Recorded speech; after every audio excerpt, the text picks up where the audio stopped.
affect his case? This reminds me, when we talk about this in my office, he has 99 problems and the subpoena is one. They're going to subpoena everything. And subpoena power is amazing because my taser is right here on the front, tucked in a protective vest.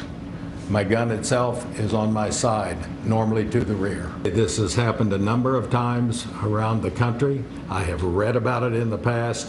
I thought to myself, after reading several cases, I don't understand how this can happen. You must believe me, it can happen to anyone.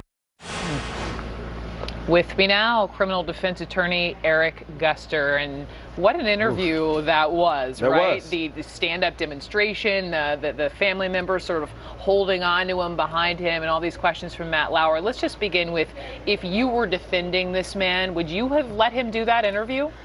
Yes, and because the best defense is offense. Sometimes you have to get out in front of the story because the media has been talking about this guy. We're talking about his age and donations and all those factors that go into why was he even there. Now he's trying to explain it away because he realizes that he will be sued. So he wants to make sure that the criminal prosecution doesn't stick. So he's trying to get his version of events out there, just like George Zimmerman did when he gave these demonstrations and different interviews to get his version out without the benefit of cross-examination. But anything he said this morning on the Today Show, that could be used in court, correct? It will be. It will be used in court. Yes, it will be. Anything that he says, and one thing that stuck out that he said, this has happened before, I knew about it. So on the other side, even on the civil litigation side, they're going to say, if you knew about it, why didn't you take extraordinary care to make sure it did not happen again?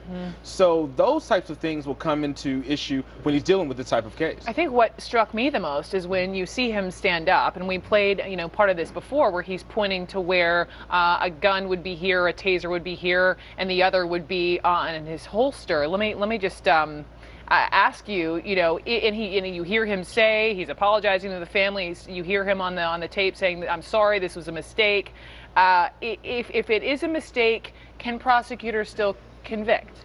They can, because it comes down to negligence.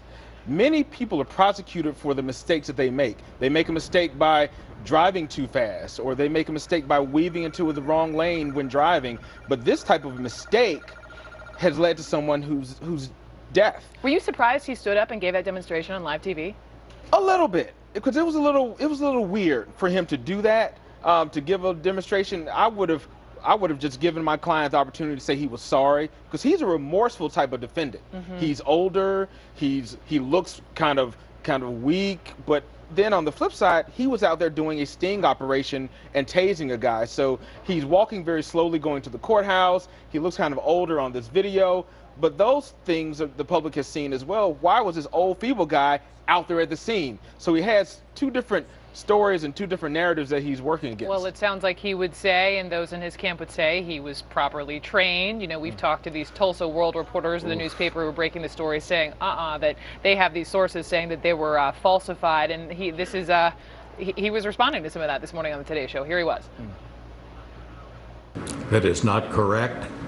I have a written piece of paper that a Mr. Warren Crittenden, now in jail for first-degree murder, 40 miles east of here in Mays County, signed off to say I had done a good job. Without getting off on a tangent, you did the training and you can prove that you are certified.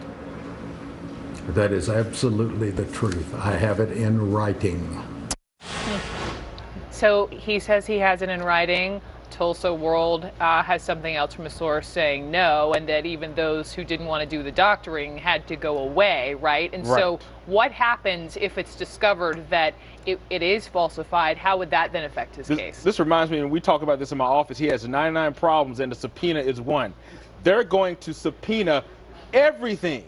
And subpoena power is amazing because they will go after every document that was written and try to find those people who are disgruntled, the ones who say they wanted me to falsify this information, because there are reports that people have been fired that they would not falsify. Those are the geese with the golden egg, the ones who are angry, who tell you where the bones are buried, tell you who told them to falsify it. And there is always a trail. There's an email, a text, a phone call. There is always a So trail. they'll find it. And those subpoenas will find it. Okay. I'm sure the family's lawyers, Eric Harris's lawyers, they're on the whiteboard like we do, and we write down where would this lead and who do we need to find. Tracing it back. Eric Oh, yeah. Guster, thank you Thank very you. much.